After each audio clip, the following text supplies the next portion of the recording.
Halo semuanya, kita ketemu lagi. Hari ini kita bakal ngobrolin salah satu layanan AWS yang menurut saya keren banget. Namanya Serverless Application Repository.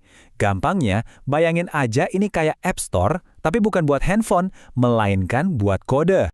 Gini deh, coba bayangin sejenak. Gimana kalau ada sebuah marketplace, tempat kita bisa nemuin, deploy, bahkan nge-share aplikasi serverless yang udah jadi. Dan kita nggak ngomongin potongan kode kecil ya, tapi arsitektur lengkap yang siap pakai. Nah, itulah ide besar di balik bahasan kita kali ini. Oke, yuk kita selami lebih dalam. Jadi, apa sih sebenarnya AWS Serverless Application Repository itu? Kita bongkar bareng-bareng konsep App Store buat kode ini. Jadi, kalau kita lihat definisinya, intinya SAR itu adalah repositori terkelola buat aplikasi serverless. Nah, ada dua kata kunci penting di sini, terkelola sama dapat digunakan kembali. Terkelola itu artinya, ya AWS yang urus semuanya di belakang layar. Kita nggak perlu pusing mikirin infrastruktur repositorinya. Terus, dapat digunakan kembali nih yang seru. Artinya, kita bisa bikin satu pola arsitektur, terus dipakai lagi dan lagi sama tim kita, atau bahkan kita bagiin ke seluruh dunia. Penting nih buat dicatat. Ini tuh bukan cuma sekumpulan kode acak ya. Anggap aja ini kayak perpustakaan blueprint arsitektur serverless. Semuanya, dan saya ulangi, semuanya didefinisikan pakai template AWS SAM. Buat yang mungkin belum familiar, SAM itu semacam framework yang bikin hidup kita lebih gampang buat mendefinisikan sumber daya serverless. Jadi bayangin deh, seluruh arsitektur, dari fungsi Lambda buat logiknya sampai database DynamoDB-nya, semuanya bisa langsung kita deploy ke akun AWS kita. Cuma butuh beberapa klik aja. Keren kan? Oke, kita udah ngerti nih apa itu SAR. Sekarang pertanyaannya, gimana caranya kita masukin aplikasi kita ke sana?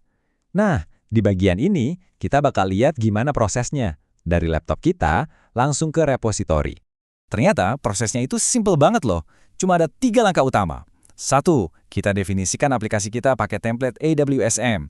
2. Kita upload semua artefak kodenya, kayak paket deployment lambdanya gitu. Terus yang ketiga, ya udah, tinggal publish ke repository, udah, gitu doang, gampang banget kan?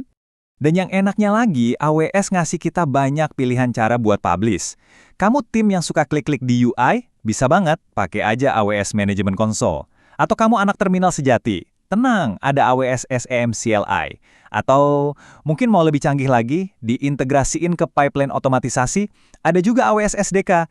Jadi bebas, pilih aja mana yang paling cocok sama gaya kerja kamu. Nah, ini nih yang penting banget. Pas pertama kali kita publish aplikasi, statusnya itu secara default adalah private. Artinya, cuma akun AWS kita doang yang bisa lihat dan pakai. Jadi, kita bisa tenang deh, mau coba-coba, mau eksperimen, tanpa perlu khawatir ada yang ngintip sebelum aplikasinya bener-bener siap. Oke, aplikasi kita udah nangkring nih di repository. Tapi kan masih privat ya? Nah, sekarang kita masuk ke bagian yang paling seru, sharing. Di sini kita bakal bahas gimana caranya kita ngatur siapa aja yang boleh pakai aplikasi buatan kita. So, aplikasi kita udah publish nih. Terus gimana? Siapa yang bisa pakai? Cuma buat kita sendiri? Buat tim kita? Atau buat semua orang di dunia? Yuk, kita lihat pilihannya apa aja. Kalau kita lihat tabelnya, ada 3 level kontrol akses. Pertama, ya private. Ini defaultnya, jadi aman dan cuma ada di akun kita. Terus ada privately shared. Nah, ini cocok banget buat kerja tim. Misalnya, kita bikin tools internal buat kantor. Kita bisa share cuma ke akun-akun yang ada di dalam AWS Organization kita. Praktis banget. Terakhir, ada publicly shared. Ini kalau kita mau jadi pahlawan komunitas nih, bikin aplikasi kita bisa diakses sama siapa aja di mana aja. Khusus buat aplikasi yang di-share secara publik, ada satu fitur yang krusial banget buat ngebangun kepercayaan, transparansi. Jadi, setiap aplikasi publik itu wajib menyertakan link ke source code-nya. Ini artinya apa? Artinya orang lain bisa ngecek persis apa yang bakal mereka deploy. Ini penting banget kan buat keamanan dan juga buat kolaborasi di komunitas. Oke, dari tadi kan kita ngomongin dari sisi publisher ya. Sekarang, yuk kita ganti topi. Anggap kita sekarang jadi usernya. Gimana sih caranya kita nemuin dan pakai aplikasi-aplikasi keren ini? Nah, kita akan lihat proses deploy-nya. Sebelum kita pencet tombol deploy, ada 3 hal penting yang perlu kita perhatiin. Pertama, ya pastiin kita punya izin aksesnya. Kedua, dan ini super penting buat keamanan, kita harus secara eksplisit setuju kalau aplikasi ini bakal bikin role IAM baru di akun kita. Nanti kita bahas lebih lanjut soal ini. Dan ketiga, ini bukan sistem yang kaku. Kita bisa kustomisasi kok. Mau ganti nama tabel database-nya? Atau parameter lainnya? Bisa banget, disesuaikan aja sama kebutuhan kita. Soal pengaman IAM tadi, ini mekanismenya pinter banget. Coba deh bayangin, ada aplikasi yang mau bikin kunci baru, yaitu role IAM di dalam rumah kita, yaitu akun AWS kita. Nah, AWS nggak akan biarin itu terjadi gitu aja. Pasti deployment-nya bakal gagal. Kita harus secara sadar bilang, oke, saya percaya sama aplikasi ini, saya izinkan dia bikin kunci itu. Nah, persetujuan sadar inilah yang disebut capability IAM. Ini cara AWS mastiin nggak ada perubahan keamanan yang terjadi di belakang kita. Terus gimana cara nyari aplikasinya? Gampang banget.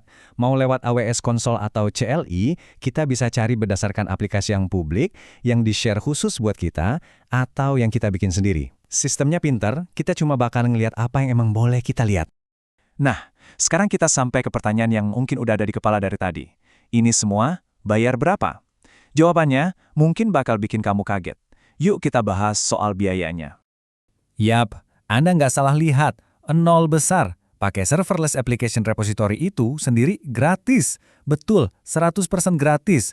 Kita bisa browsing, publish, sharing aplikasi sepuasnya tanpa bayar sepeser pun buat layanan repositorinya.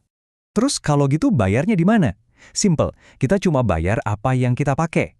Anggap aja SAR itu kayak blueprint rumah yang dikasih gratis. Tapi pas kita beneran bangun rumahnya, alias deploy aplikasinya, kita kan tetap harus bayar materialnya dong. Nah, materialnya ini ya sumber daya AWS yang kita pakai. Kayak fungsi Lambda, database DynamoDB, dan lain-lain. Jadi repositorinya gratis, tapi sumber daya yang jalan di akun kita, itu yang kita bayar sesuai tarif normal AWS.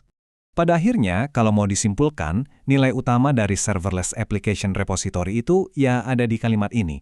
Ini semua tentang kemampuan kita untuk merakit dan mendeploy arsitektur serverless dengan cara-cara baru yang jauh lebih gampang dan powerful. Intinya, ini mempercepat development kita dan mendorong kita buat pakai lagi pola-pola arsitektur yang udah terbukti bagus. Jadi, setelah kita ngobrolin semua ini, saya jadi kepikiran satu pertanyaan buat Anda. Kira-kira solusi atau pola serverless apa sih yang udah pernah Anda bikin yang kayaknya bakal berguna juga buat orang lain? Mungkin sistem notifikasi simple atau pemproses gambar? Coba deh dipikirin. Siapa tahu solusi yang Anda buat itu justru bisa jadi game changer buat developer lain di luar sana. Oke, sekian dulu dari saya. Terima kasih sudah menonton.